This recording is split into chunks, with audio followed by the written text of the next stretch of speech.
Let's start with our new topic. ठीक है, that is simple microscope या magnifying glass. ठीक है, हम क्या करते हैं इसको, हम एक माइक्रोस्कोप है हमारा एक इंस्ट्रूमेंट, हम उसको स्टडी करेंगे वो क्या करता है। ठीक है, मैग्नीफाइंग ग्लास क्यों कहते हैं हम इसको, क्योंकि हमारी ये क्या होता है, जो हमारे टाइनी ऑब्जेक्ट्स होते हैं, बहुत छोटे ऑब्जेक्ट्स होते हैं, उसको क्या करता है, उसकी मैग्नीफाई इमेज को बना देता है। ठीक है, ये एक कन्वर्जिंग लेंस का बना होता है। ठीक है, ये आपका कन्वर्जिंग लेंस हो गया, यानी कॉन्वेक्स लेंस हो गया, जिसकी फोकल लेंथ क्या होती है, बहुत ही स्मॉल होती है। ये क्या बनाता है, वर्चुअल इमेज, क्योंकि क्या बना, जो हमारी इमेज की साइड, मतलब ये इरेक्ट इमेज थी तो क्या बनी, हमारी इरेक्ट इमेज बन गई। ठीक है, वर्चुअल बन गई, हमारी इरेक्ट बन गई, और हमारी मैग्नीफाइड, यानी जितना ऑब्जेक्ट का साइज था उससे ज़्यादा मैग्नीफाई होके हमारी क्या बनी, इमेज बनी। ठीक है, और ये कितने डिस्टेंस पे होनी चाहिए, लीस्ट डिस्टेंस। लीस्ट डिस्टेंस मतलब कि आपकी, जब आप अपनी आई से इसको ऑब्जर्व करें तो आपको वो क्लियरली दिखे, शार्प इमेज दिखे। ठीक है, इसीलिए हम जो सिंपल माइक्रोस्कोप है इसको क्या कहते हैं, मैग्नीफाइंग ग्लास भी कहते हैं। ठीक है, इसके लिए सबसे पहले हमने क्या लिया, एक कन्वर्जिंग लेंस ले लिया। ठीक है, इसको आई लेंस भी बोल देते हैं हम। अब ये क्या हो गया, एक फोकस होगा इसका। ठीक है, अब इसमें हमने क्या किया, FR2 प्रिंसिपल फोकाई। ठीक है, इसके दो प्रिंसिपल फोकाई होंगे। अब इस साइड का कर्वेचर है उसका एक ही हो जाएगा, इस साइड के कर्वेचर के ये हो जाएंगे। ये आप लोगों ने देखा होगा जब हमने इमेजेस ड्रॉ की थी। ठीक है, और एक ऑप्टिकल सेंटर होगा इसका। ठीक है, और अब नेक्स्ट हमने क्या किया, एक AB हमारा ऑब्जेक्ट था, उसको हमने कहाँ रखा, ऑप्टिकल सेंटर और प्रिंसिपल फोकस के बीच में। ठीक है, ये आपका ऑब्जेक्ट था, ये आपका प्रिंसिपल फोकस है, ये आपका ऑप्टिकल सेंटर है, हमने कहाँ रखा, इन दोनों के बीच में ऑब्जेक्ट रखा। F of the lens perpendicular to the principal axis. आपको पता है प्रिंसिपल एक्सिस क्या होती है। ठीक है, तो हमने क्या देखा कि हमारी एक वर्चुअल इरेक्ट और मैग्नीफाई इमेज बन गई, दैट इज A', B'। ठीक है, अब ये क्या हुआ, हमें पता है कि ये A', B' है। एक तो रे कहाँ गई, पैरेलल गई, प्रिंसिपल एक्सिस की जो रे पैरेलल जाएगी।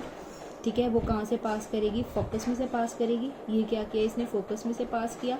दूसरी कहाँ से जाती है, सेंटर ऑफ कर्वेचर C में से पास करेगी। अब जब हम क्या करेंगे, इसको एक्सटेंड करेंगे दोनों रेज को, तो ये कहाँ जाके मीट करी, किसी इस पॉइंट पे मीट करी, दैट इज़ बियॉन्ड फोकस। ठीक है, तो ये हमें क्या बन गई, एक वर्चुअल इरेक्ट और मैग्नीफाइड इमेज बना दी इसने हमारी। ठीक है, जो कि कितने डिस्टेंस पे है, least distance of distinct of vision पे है, दैट इज़ D डिस्टेंस। ठीक है, अब मैग्नीफाई मतलब ध्यान से देखना इसको, ये मैं क्या कर रही हूँ, मैग्नीफाई कर रही हूँ। ठीक है, अब आपको ये पॉइंट पहले से ज़्यादा क्लियर दिखने लग गया ना। ठीक है, ये मैंने ऐसे किया। ठीक है, अब ये देखिए, आप इस वर्ड को देखिए, डायरेक्शंस को। ठीक है, ये क्या हो गई, मैग्नीफाई हो गई, ये और ज़्यादा मैग्नीफाई हो गई। अब आपको और ज़्यादा क्लियर दिखना स्टार्ट हो गया यहाँ से। ठीक है, तो ये क्या काम करता है, आपका माइक्रोस्कोप काम करता है। Next is magnifying power of a simple microscope is defined as. अब हम क्या निकालेंगे, इसकी पावर को फाइंड आउट करेंगे। तो मैग्नीफाइंग पावर क्या कहते हैं, तो जो भी मैग्नीफाइंग पावर होगी किसी भी सिंपल माइक्रोस्कोप की, उसको कैसे डिफाइन करेंगे, it is the ratio of angle subtended by the image. ठीक है, ये क्या है आपकी इमेज, ये क्या किया इसने, एक एंगल बनाया। ठीक है, यहाँ से कि दैट इज़ बीटा। ठीक है, टू द ऑब्जेक्ट, मतलब जो एंगल इमेज ने बनाया और जो एंगल ऑब्जेक्ट ने बनाया, जब उन दोनों का हम रेशियो कंसिडर कर लेंगे तो क्या कहलाएगा, वो आपका मैग्नीफाइंग पावर कहलाएगी।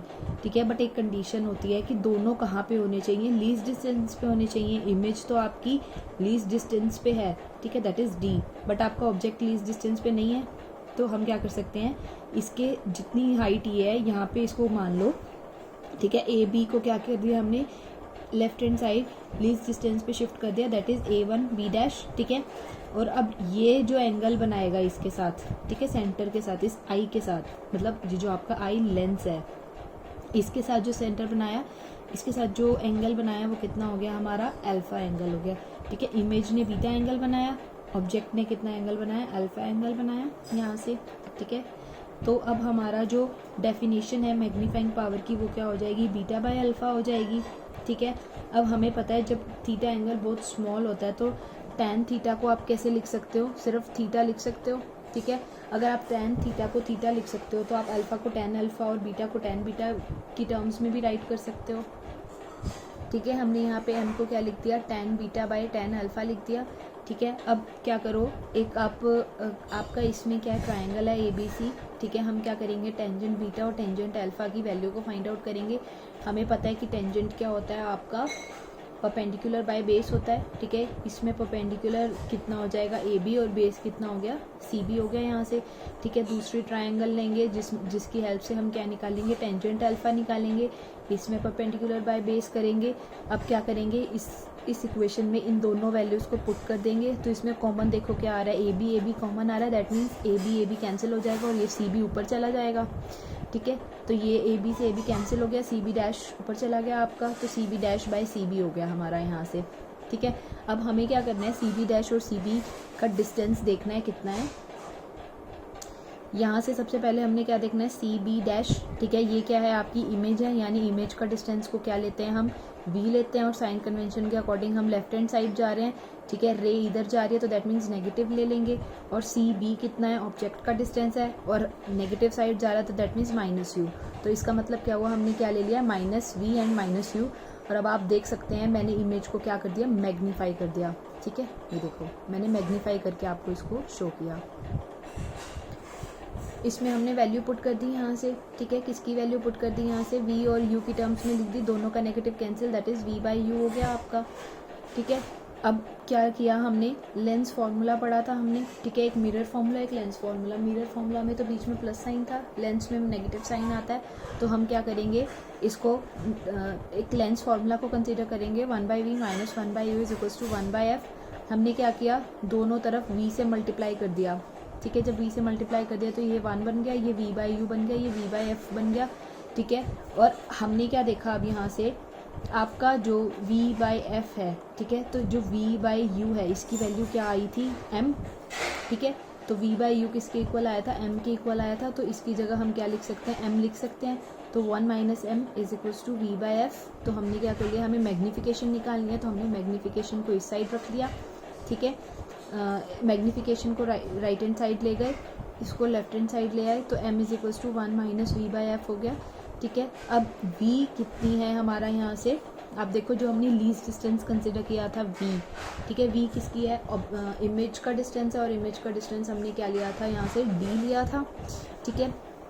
और D की जगह क्या लिखेंगे, -D जब हम साइन कन्वेंशन देखेंगे, ठीक है। तो V की जगह -D जब इस इक्वेशन में पुट करेंगे तो हमारे पास फाइनल मैग्नीफिकेशन की वैल्यू क्या हो जाएगी, M is equals to 1 + D/F, ठीक है। ये किस केस में आई, सिंपल माइक्रोस्कोप के केस में आई, ठीक है। और जो हमने लेंस लिया था वो कौन सा था, आपका आई लेंस था। उसको आई लेंस नाम क्यों दिया, क्योंकि आप उस लेंस के थ्रू देख रहे हो ना माइक्रोस्कोप में, ठीक है। This is the expression for magnifying power of a simple microscope या मैग्नीफाइंग ग्लास। जो हमारे पास मैग्नीफाइंग ग्लास भी होता है, या फिर सिंपल माइक्रोस्कोप कह दो या मैग्नीफाइंग ग्लास कह दो।